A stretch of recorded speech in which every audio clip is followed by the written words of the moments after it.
Amados, vamos ver hoje sobre o livro do Êxodo, que estamos vendo uma série de estudos e mensagens sobre o livro de Êxodo. Hoje vamos ver a chamada e comissão de Moisés.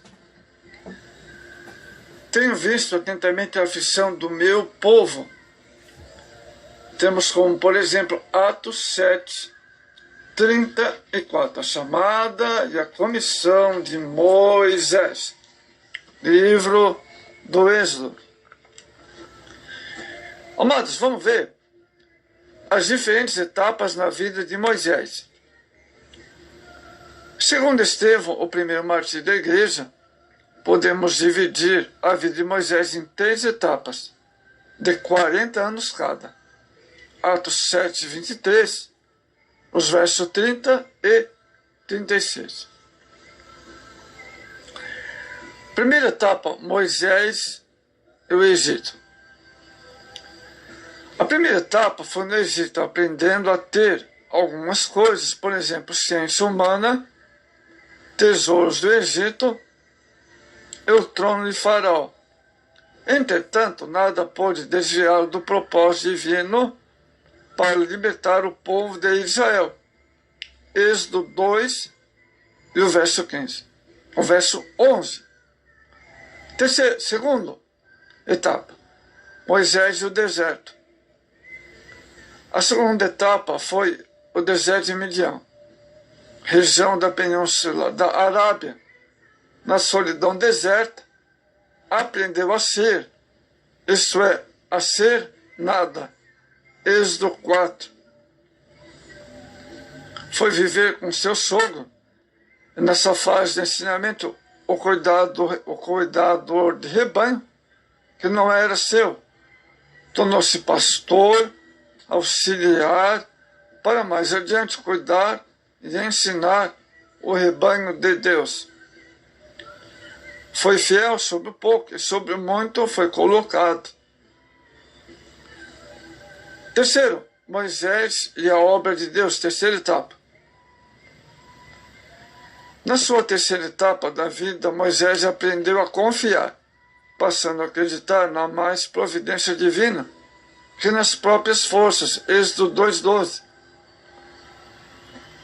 Com isso, Deus visa moldá-lo para transformar em instrumento para execução dos propósitos celestiais. Para fazermos a obra de Deus com êxito, devemos nos despojar de toda a confiança humana, autoconfiança, e confiar inteiramente na providência divina, dependência. Jeremias 15, ou seja, Jeremias 17, e o verso 5. Vamos ver agora a sublime chamada de Moisés. Amados, poucos homens na Bíblia foram chamados de maneira tão maravilhosa como Moisés. Dentre eles podemos destacar Abraão, Gideão, João Batista e Paulo. Moisés, um homem chamado por Deus. Foi gloriosa a chamada de Moisés porque um dos indicativos da presença divina estava patente no ato convocatório, o fogo, Êxodo 3:2. Foi teofanicamente, ou seja, houve ali uma teofania, uma aparição de Deus. Parece-nos que torna-se premissa, chamada gloriosa, para um desenvolvimento ministerial glorioso. Isso é quando é evidente a ação divina na vida do obreiro. Todo o seu trabalho é grandemente abençoado. A chamada de Deus em nossa vida.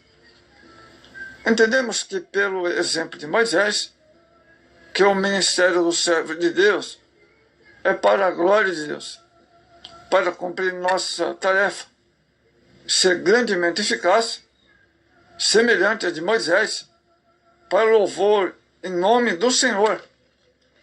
Glória a Deus. a sublime missão de Moisés. Êxodo 3:10. Vem agora, pois eu te enviarei a Faraó, para que tires o meu povo do Egito. Primeiro, a missão de Moisés. A missão destinada a Moisés caracteriza por 4 evidências. Primeiro, a urgência. Vem agora, mostra que Deus tinha pressa em enviar seus escolhidos do cativeiro. Ele não podia mais esperar e contemplar a aflição dos filhos de Israel. O tempo de liberdade tinha chegado. Segundo, agente comissionador. E eu, Deus, te enviarei. O próprio Deus foi quem comissionou, sendo ele mesmo o autor do maior projeto missionário de todos os tempos. Terceiro, o lugar. O Egito.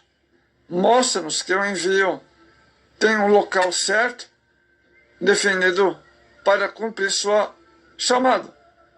Quarto, finalidade. Para que tires o meu povo. Toda missão tem um objetivo específico, sem o qual não se consegue realizar a obra de Deus. Bom, nesse contexto nós temos a missão da igreja. A nossa missão hoje requer uma igreja igualmente consciente, de conscientização e de urgência. O lugar de ação, a finalidade. Para que cumpra o objetivo de Deus, é necessário a igreja estar cheia do Espírito Santo, que capacita cada crente a realizar a obra de Deus. Deus capacitou Moisés e chamou ele. Deus capacita seus obreiros também para o exercício ministerial. Sabemos que Deus envia o Deus que capacita, que garante a presença. Certamente, eu serei contigo. Êxodo 3:12. Deus falou para Moisés. O apóstolo Paulo experimentou a capacidade de Deus em sua vida quando disse: não que sejamos capazes por nós mesmos de pensar alguma coisa, como se nós mesmos, mas a nossa capacidade vem de Deus. 2 Coríntios 3:5. Então vejamos bem a capacitação de Cristo.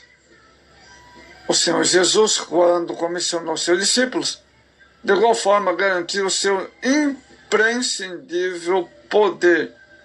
Deu-lhes virtude, poder sobre todos os demônios e para curarem enfermidades. Lucas 9:1. E a presença pessoal. Estou convosco. Mateus 28:20. Outra coisa importante sobre capacidade, o obreiro aprovado. Deus exige que a liderança escolha dentre o povo homens que sejam capazes. Êxodo 18:21. Hebreus 5:1. Infelizmente, amados, muitos buscam a aprovação humana, capacidade humana, sem contudo ter a aprovação e a capacitação divina.